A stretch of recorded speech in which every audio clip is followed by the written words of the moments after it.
Welcome to another episode of WAHNcast, where we celebrate the voices, leadership, and impact of incredible women in the affordable housing industry. Today, we have a very special guest, someone whose influence and leadership have shaped not just companies, but the entire industry itself. Babbie Jaco is a force. She started as a secretary in a small firm and grew it into a powerhouse, expanding from just 3 employees to over 550.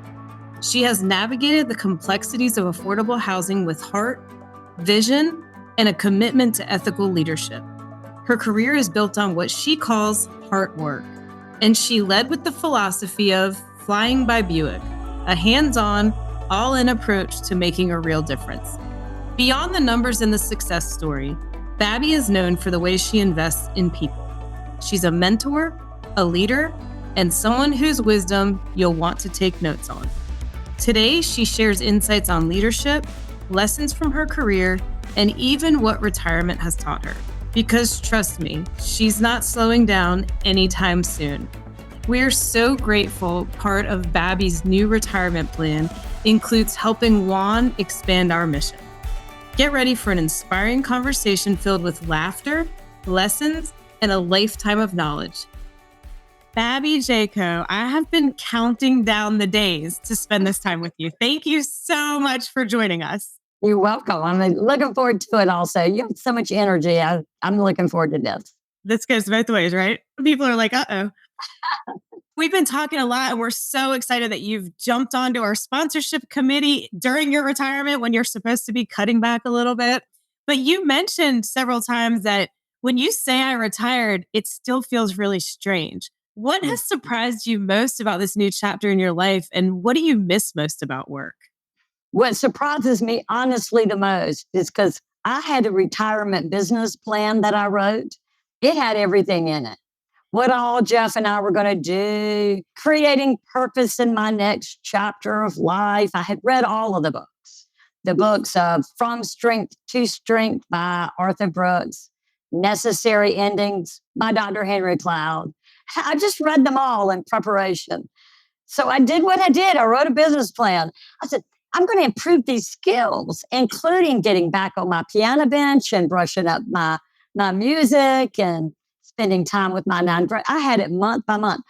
I have a book on travel. I had it all lined out.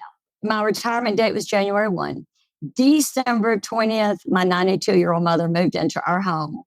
Not just our home, but on the only ground floor bedroom, which is our bedroom. So we're upstairs where the grandchildren come to visit. And in all honesty, their mama couldn't live alone anymore. So she's been here since. And being honest, I've been pretty disappointed in retirement so far.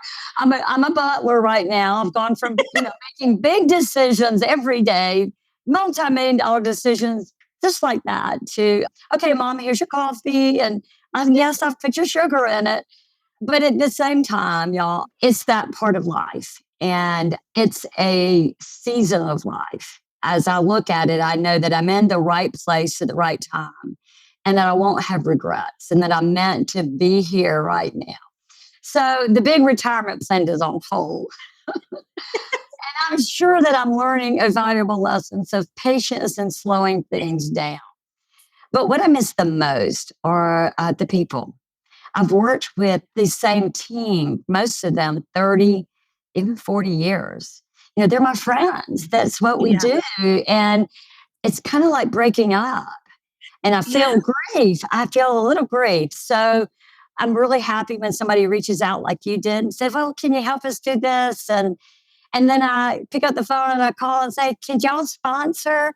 That's all fun. So surprises and learning to just be agile and pivot. And that's what I'm doing now. We are grateful that you said yes and you answered the call. And one of our most exciting things is the women that are going into retirement, because I think, like you said, in this industry, especially, that mission work is hard to leave. But then there's a real friendship in this industry across the country that you would miss. So I do have a question there. Did Jeff know about your plan, or were you going to spring that on him? Like, is he? Well, he did, but Jeff is my balancer. Yeah, okay. His personality is, he's an engineer and he's level all the time. But he Yes. retired on the same day. Oh, how cool. Congrats. And he was 40 years at his career at his company as Wow. well. So he's kind of gone back to work. But I know it's a very hard time. I feel like whether you're a new parent and you leave that, you finally get to this stage of life and then you become the adult figure all over with parents. But I do think at the end of the day, first of all, your mom's extremely lucky to have you, but it's special time. So that's I think so. good. With all the twists and turns and unplanned, and no matter what you plan, you started with 3 employees and you grew your company to 550. What are some of the most pivotal moments that shaped this growth? And what are some leadership principles that guided you through those big transitions? Well, when I started, it was 1984, and I was the third employee hired. It was Ken Wheat, an accountant, myself, and I was the secretary. We were managing rural development properties that Mr. Boyd had developed. And it wasn't until the early 90s that I became an owner. They gave me ownership along with my Which partner, is Joe huge. Wachowski. And at that time, I really didn't understand the difference of what it feels like to own something. But I would say that what really made our growth happen were the tax reforms of 86. And when the low income housing tax credit program came, that turned housing completely around. And everything went from the investor getting accelerated depreciation and us pushing that to those private partnership of that raising of those dollars and the complexity of it. And those mom and pops, we were a rural housing company. And so a lot of us in the industry were mom and pops. And Right. they didn't have the infrastructure. And we had a perfect compliance record, a great reputation. And they came to us. And instead of just managing their properties, we bought them. We just would say, well, let us buy you out. One of them said, you know, those little brown envelopes that comes from the government, you don't want Yeah. to get anymore. Yeah. We can take those off your hands. So we started just buying the general partner part of the partnership. We didn't have any money. At that time, gosh, Mr. Boyd was starting to age, and we went downstairs and asked for money. And he tore up that piece of paper and threw it back at us and said, y'all want to go do this? Y'all go do it. I'm not going to give you my money. That was the first time we formed WWJ, Ken Wheat, Joe Wachowski, and Babbie Jaco. And we went out and borrowed $1 million. Now, we're all poor. We got kids in daycare. We don't have any money. Ken was a little stronger, so we used his balance sheet and we bought a company. And from there, we got another one and got another one. And well, one day we're in North Carolina taking over a group of properties and see a little map of Georgia, and there's 70 dots on that map, and it was for sale. And they said, well, we're having trouble finding somebody who wants it. It's all rural development. Well, we love rural development. So we're development finance. So we go back to the hotel. The bar is closed, but we sat in the bar and we wrote an offer on a cocktail napkin. And we went back, and 2 weeks later, we were the proud owners of 70 properties all over the state of Georgia. That you've never seen. Never seen, but we knew that these properties were rural development. Yeah. We knew that program inside and out. So we knew what we could do with them. We had enough metrics on those properties. We knew that the developer was solid. It was north-south out of Savannah, Bill Johnson. Excellent. And he just was a terrific partner. And he wanted those little brown envelopes to go away. So that was just an incredible ride. If you think about it, we really had just started with email. Yeah. The properties didn't have computers. We used fax machines. Right. Yeah. Productivity was different. And we were based in North Carolina. And then that took us into Georgia, where Ken Wheat was from. He grew up in Milledgeville. But once we blazed in, there was so much of a need that there were boom, boom, boom, right on the top of that. Other general partners who were going into the straight tax credit world. Yep. And they didn't want to deal with the rural development world anymore. And we had both. So we bought theirs. When I retired, we were managing, I would guess, 380 apartment communities, over 16,000 units with Wow. another queued up, another at least 3,000 more coming on board. And that growth, we just grabbed that growth as it happened. None of us ever said, let's do a strategic retirement plan, right? We Yeah. didn't have a plan. We just said, we knew we could work hard enough. We just knew that that was what we knew was hard work. And we stuck to what we knew best. I think another key, Ashley, is we stayed within our geographical footprint. I get calls all the time. There'll be calls that say, can you manage our property in Minnesota? Are you kidding? No, we had a motto was we fly by Buick. I love that. Right down 85, right? You're losing money if you get on an airplane. Now, that's not true for companies that do, 600 unit properties in Arizona. Maybe that makes sense. Right. But for rural development, our average property is 40 units, right? Okay. Yeah. And Yeah. we have lots and lots of those 40 units. And how did we do it well? We did it well by having this amazing concentration of properties in the same geographical footprint. Here in South Carolina, for example, we had one little town called Clinton. We'd have 7 properties in that town. So we would have the best job anywhere for that site manager, for that maintenance tech. And then 10 minutes away in Newberry, there's 3 more properties. And 15 minutes away in Union, there was another 6. So the map was just solidly filled in. Every 10 minutes, there's a stop for a regional manager. And that's such a really neat concept that you're saying. Like, it might be small on the grand scheme of the map, but in that smaller town, that's a huge opportunity for many reasons: housing, jobs. I can feel your heart in these projects. I love it. I know you've talked about it before, the concept of heart work, and that has been central to your leadership philosophy too. Can you share a moment where you saw this approach make a real difference in employees or a resident's life? Because I know if you fly by Buick, you got to know your residents and your employees. Yes, we did. Yes, we did. I've got to give credit where it's due. With heart work, I first heard that term from my industry network friend, Dr. Debbie Phillips. Okay, I've heard about Dr. Debbie. Oh, and I learned about her from another friend, just like Juan, right? A friend tells a friend. Yes. First of all, we were absolutely on the same scale of energy, right? I just was so drawn to her. And I asked her to come speak to our regional managers at one of our company conferences. And she called what we did heart work. And it really stuck. And now I'm kind of seeing it everywhere. The heart work is there, but I've thought about all the thousands of residents that we've impacted, all of the importance of affordable housing. And Katie Gore talks about it better than anyone when she talks about, being a homeless teenager or being poor. And I've been poor, but I've never been homeless. With the hard work and action, for me as a company leader, I felt it most in our employees. And I was cleaning out my desk at retirement, and I came across a note that I'd kept forever. And it was a young manager. She's so beautiful with red hair. And she was in a little town of Alabama and managing a senior housing, which was 55 and older, housing for older persons. It's a different set aside. It's not elderly. It's housing for older persons. So she's managing that. And she sent a resignation in at some point. Her name was Haley. And she was struggling with the fact that she loved her job and these 3 young girls that she had at home and wanted to be a full-time mother.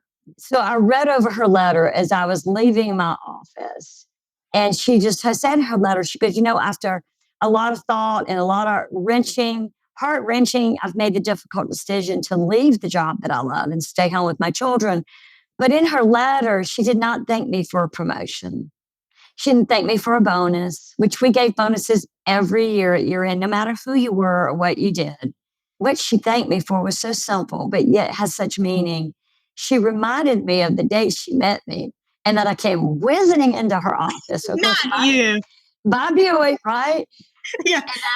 She was scared to death that there I was. And I had taught her something that was so meaningful. I said, I'm going to teach you something today, Haley. I want you to stand up. I want you to smile. I'm going to teach you how to greet. And she said that I taught her to stand up, smile, look that person in the eye, and shake their hand properly. Because she was giving me that little, oh, let me hold your finger deal. Yes. Once I taught her to do it, and I made her practice it. And then that makes perfect, right? Yeah, I called her back. A couple of weeks later and said, hey, Haley, how's it going? And she goes, I'm practicing. Every time somebody walks in my office, I stand up. And then I had her mystery shop. And she did great. And the mystery shopper commented about what a great reception that they got, when they walked into mystery shop. And that letter let me know that while I might have been buzzing through hurry up, flying in my Buick, property looks great, but let me teach you how to stand up and shake a hand. I think that little moments like that, those teaching moments that we do are heart moments.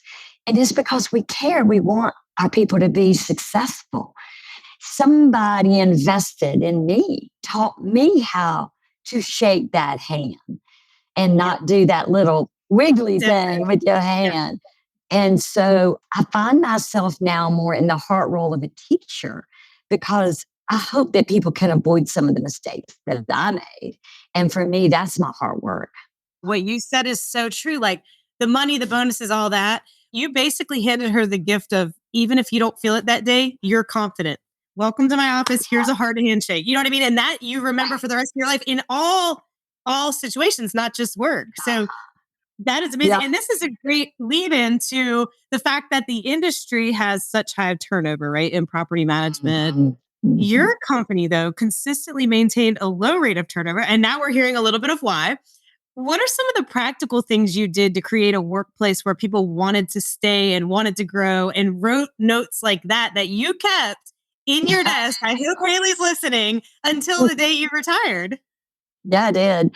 Those statistics, and I love to brag, okay? So one of those is we consistently kept 26 and less. I think our highest year, might have been like 32 ever. Yeah, I mean, the industry averages over 50.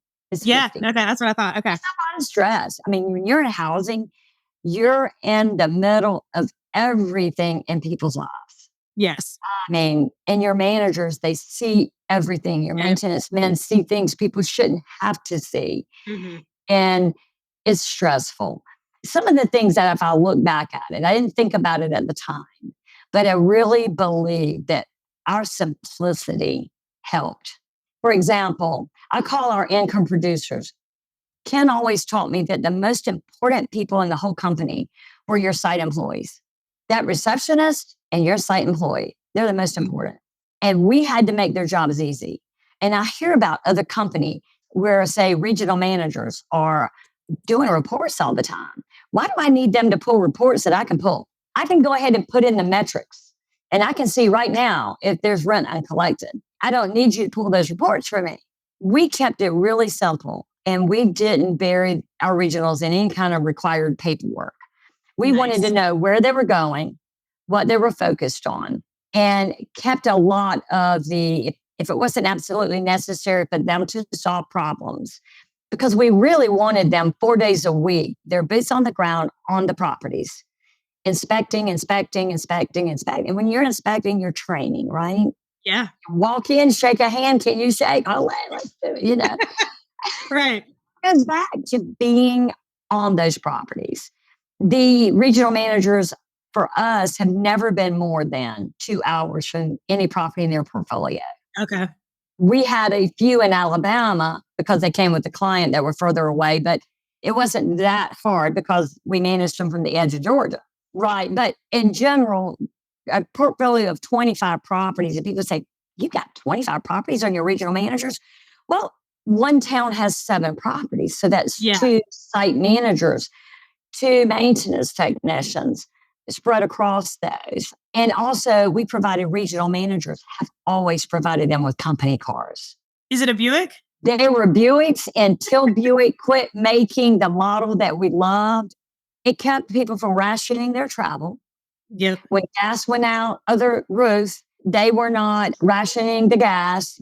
They didn't have to worry about, well, if I go terminate that manager or maintenance, I got to go travel there every day right now.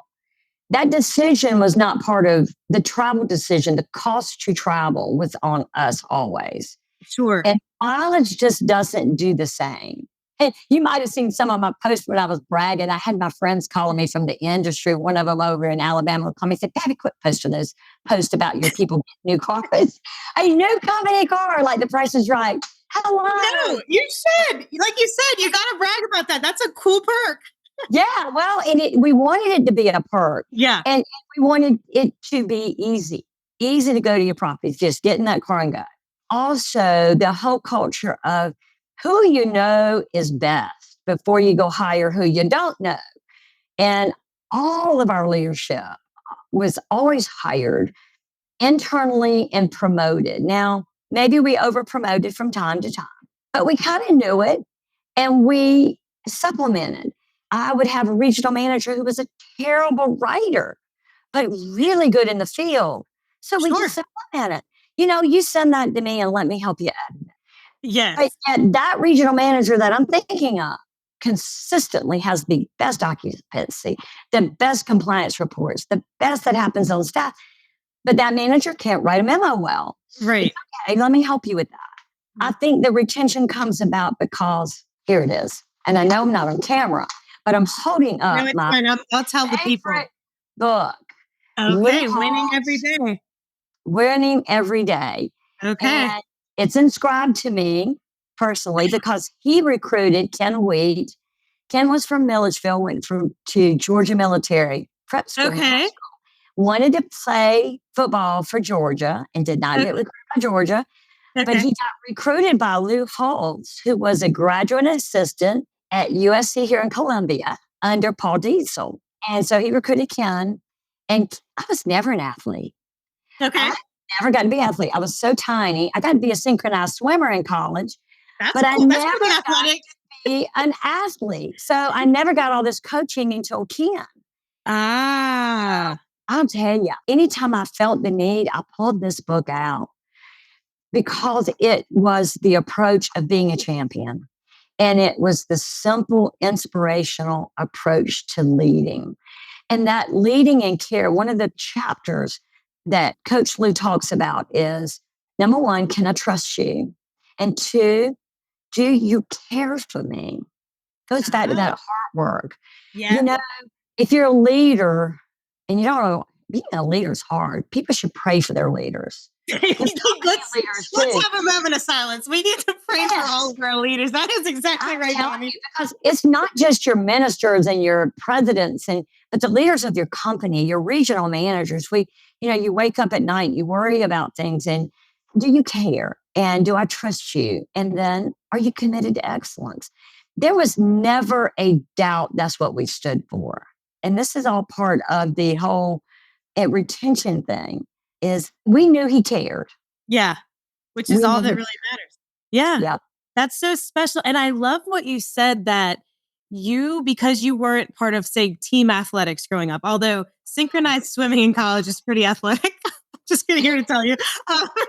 But I love that you said you didn't get coaching until you met Ken Wheat. And you give him a lot of credit for shaping your career as a mentor. You pull that together with the coaching and how important that is and why this book is so important to you. What is the most valuable lesson he taught you? And how does it influence the way you kind of coach and mentor others? Well, I could joke around and he would think it was funny, but I had to learn from memory everything because he said, you can't do this job. You should know what a square is. A square, a shingle square, 10 by 10, and exactly how much it should cost without anybody else. He taught me how to go to a property and pull the oil stick out and feel whether the oil was dirty or not. Even if I didn't know what I was doing, he wanted me to look like I knew I was doing. So I had all these cheat sheets taped to my desk over the years and he would do the math in his head, and it was always a challenge. But in all honesty, if I have to boil down what he taught me the most is the importance of ethics. Yep. And doing our best every day. And over the years, he wrote my children notes, and he would write to my son, Will, do your best. And one day he was not, and he asked Will, did you do your best? And Will went, probably not. And he said, well, why would you not? We all had a healthy level of fear of Ken because we didn't want to disappoint. And that goes back to the fact that we knew he cared about us. If he was disappointed, he even your children too, like obvious. Yeah. Yeah. He never one time said he was disappointed. He just didn't look up. Then you knew. You knew. Yeah, you walked in his office and he just didn't look up. You knew it. You felt that. I mean, he's a big, bulking guy. I'm 5 feet tall and 90 pounds, Yeah. We could not have been two of the most unlikely partners, right? In all seriousness, this industry will throw things at you. They will buy your loyalty. You will be offered lawn care at your home, pest control at your home. He made it clear that that was a firing offense. And to do so prevents you from being able to fire somebody you should be firing if you've taken a favor. Sure. And we were an accredited management organization through the Institute of Real Estate Management. Okay. Interesting. I teach ethics now. It's Ethics 800, and I'm teaching in May in South Carolina. If anybody needs that for their designation. Yes, everybody, let's repeat that. Babbie is teaching ethics. So we'll make sure we put that out when we post this as well. Yeah. It's Ethics 800 through IRM. But I think if it all boils down to that, Ken would say, treat the properties like you own them. Spend money like it's your money you're pulling out of your pocket. Mm-hmm. And if you just do that, you will always make the right decision. You said earlier was your company thrived because of simplicity. That right there is such a strong statement that's really simple. If you treat others how you want to be treated on all fronts, the world is much easier, right? And that includes running a business, like you just said. And it doesn't mean that you're not going to really mess up. You're not going to say things. Oh my God, the things I've done. Somebody said to me one day, she said, oh, Babbie, I saw her 30 years later because I remember everything you ever said to me. And I went, oh, please don't. You're like, don't remind me. No, I have no filter. I have no filter. So please, I'm so sorry. Whatever. But you care about people. So whatever was coming out came from a good place. That's right. Or somebody will say, but you were yelling at me. No, I wasn't. I was just being intense. Passionate. And you obviously, I wish people could see you right now. We say this all the time on WAHNcast, so I need to get this on video, but you can feel your passion for what you did.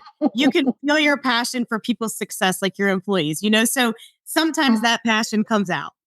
Sometimes, a little bit. And then when you get us all in the same room together, it was something else. But I have right now, I guess, the gift of looking back. Sure. When you're living in the middle of it, it's like, every little thing was like, oh my gosh, I can't believe that just happened. Right. Now you can watch it like a TV show and you're like, it really was. It's okay. That works out. And there's some advantages to becoming one of the vintage population. Now, that's right. Somebody called us legacy leaders. That's very true. That's very true. I like vintage though. Vintage, look back, because you take a little minute and you realize that just like with my mom moving here when I was supposed to be traveling the 50 states, it's just a season in life. And you just never know. You get this special time and then you'll have that special time. And you can't plan for it. You can't plan for it.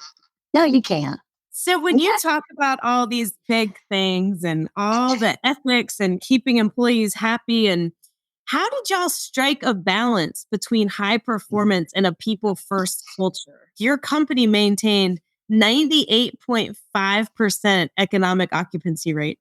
All the time. And you also led with compassion.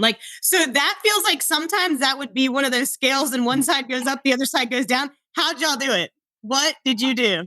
I really, really wish we had that. All these fancy terminologies I've heard in the recent years, work-life balance. Whoever heard of such?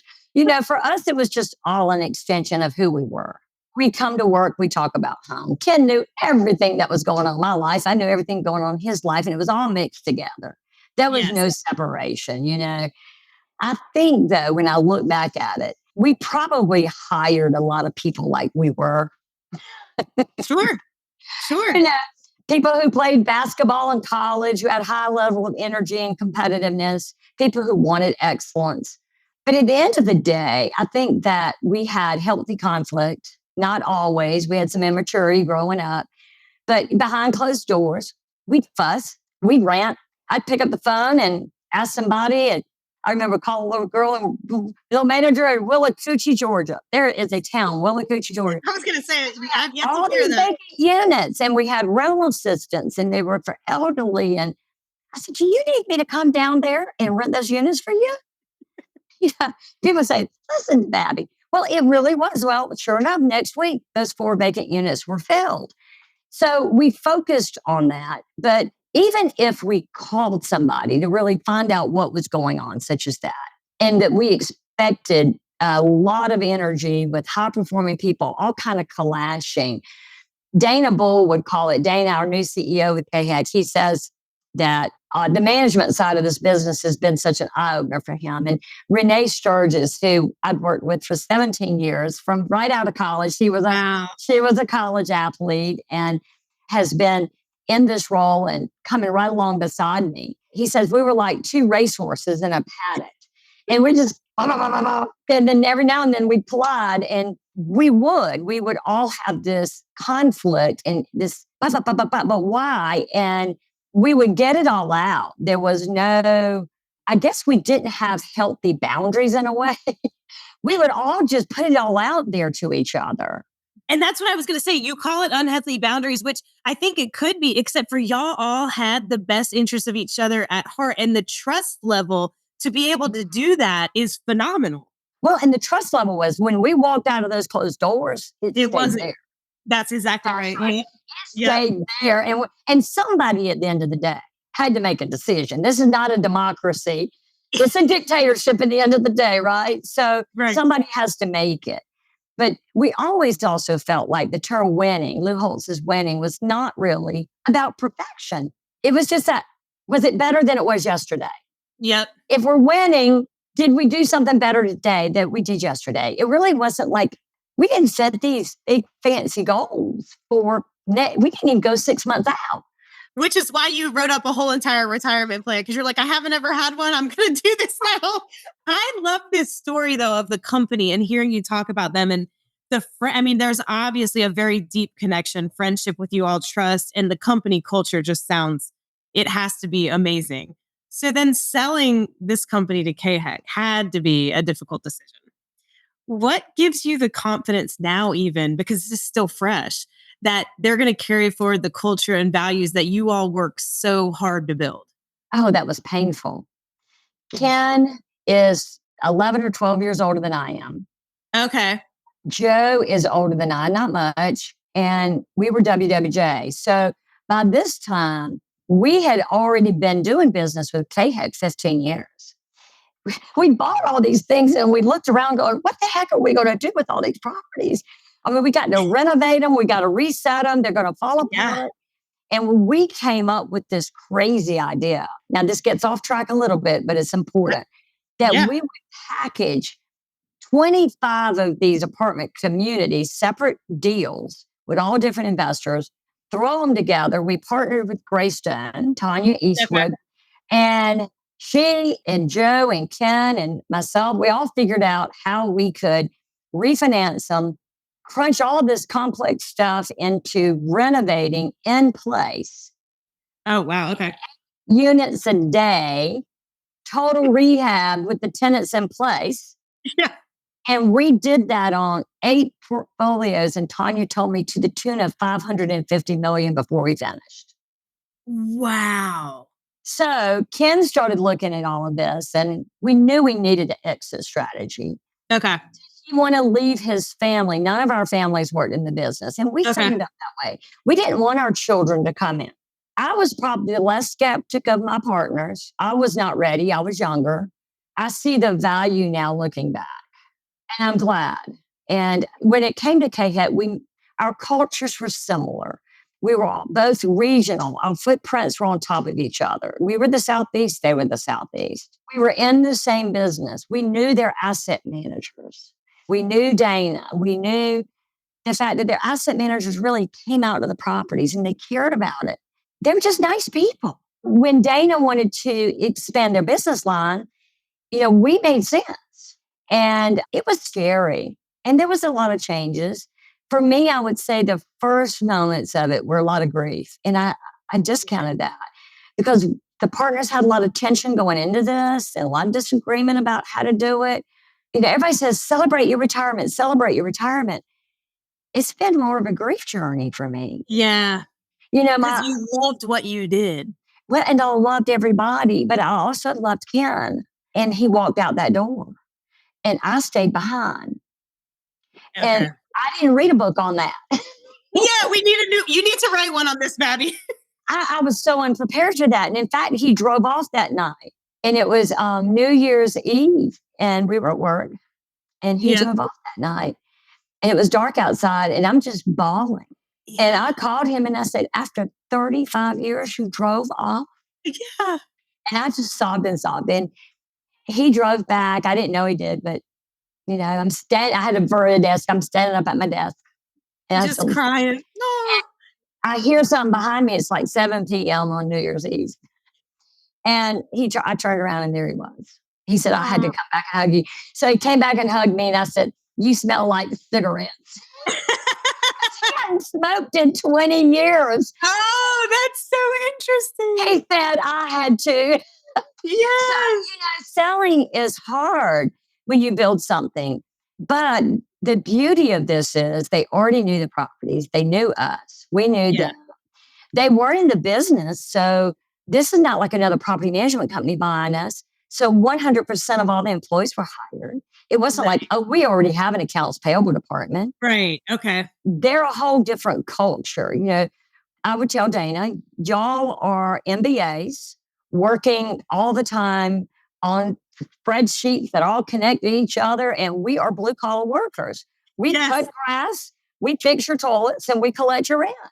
It is complex, but at the same time, we have to remember we're landlords. I think that the other things with them being a nonprofit corporation, and that's what they made us when they bought us. So now what was Boyd Management is KHEC Management, a separate nonprofit than KHEC in Raleigh. We were able to put money into things that were needed, desperately needed. Dana looked around and shook his head. God bless Dana, I always say that. He shook his head because he went, there's no leadership team here. Well, there wasn't. There was 3 people who made the decisions and mostly Ken. And we had 1 payroll person for all 500 employees. Wow. And she did everything. We didn't have an HR manager. We didn't need it. Y'all were HR, yeah. HR.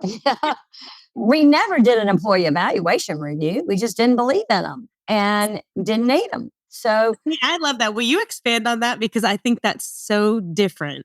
Well, it actually is interesting. Harvard has a study on why they're harmful. And when they're done really well, and Dana does them very well himself. Okay. And I got one. So you must have gotten a good one.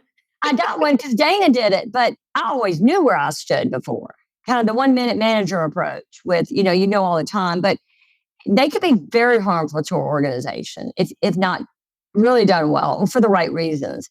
So there was just a lot of that. But Dana's been able to put some structure into what we had.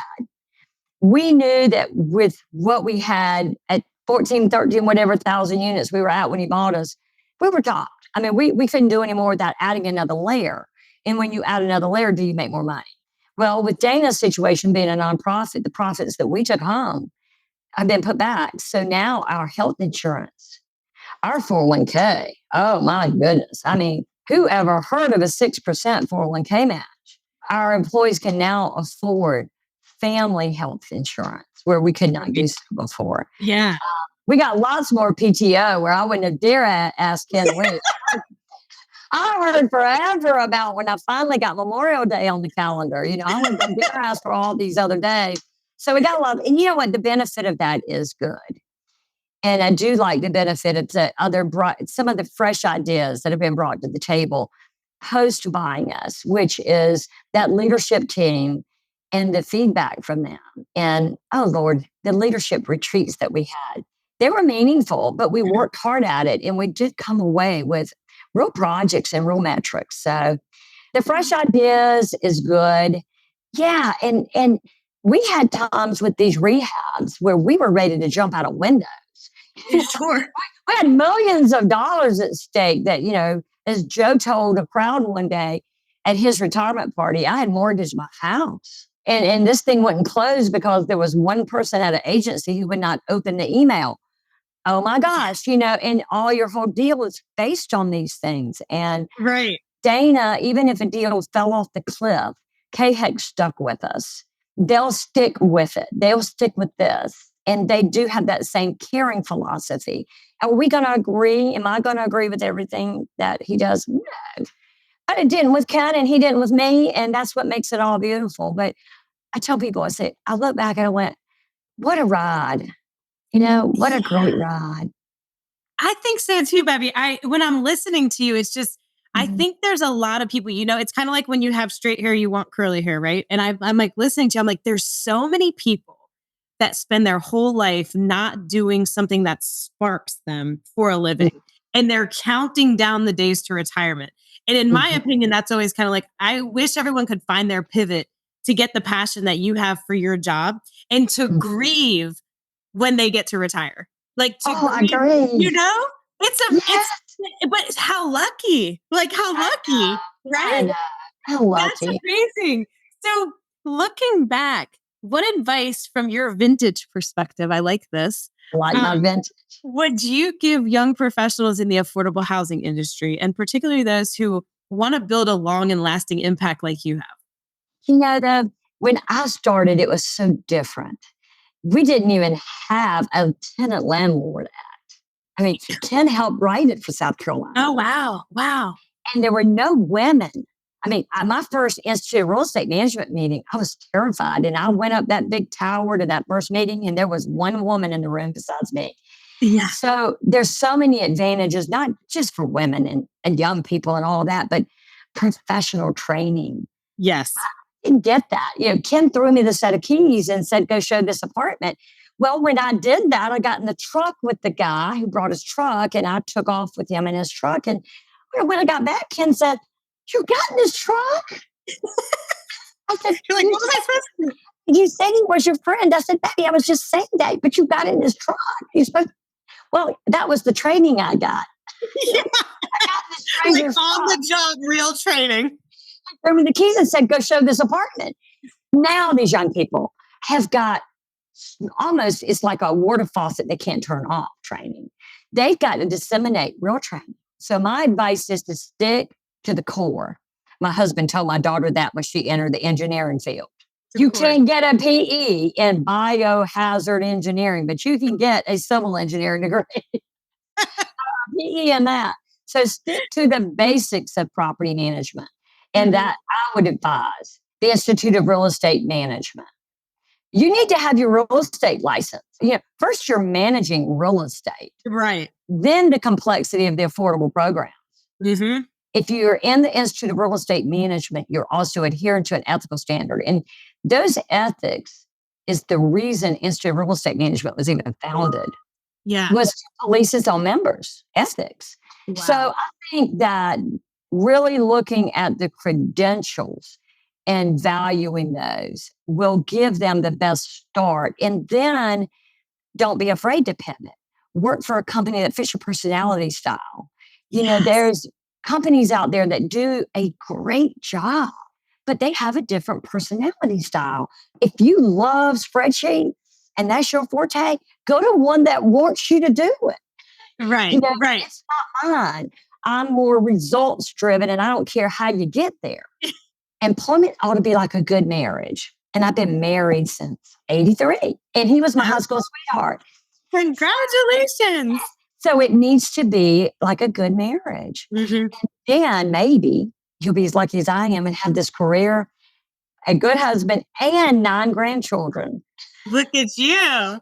That's in your mom. A vintage.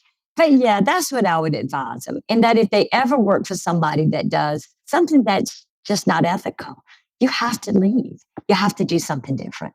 That's right. Babbie, this was amazing spending time with you. I am so honored to release this during Women's History Month because I do think you have gone down in history in our industry. You're a mentor and idol to so many people. And I personally am very glad that your rewritten retirement plan includes WAHN. So thank you so much for all you're doing. Oh, thank you for asking me. And I look forward to seeing everybody in Denver in May. I've never been, and I'm so excited. It's going to be so much fun. Thank you so much, Babbie, and have a great afternoon. See you later. Bye. Bye.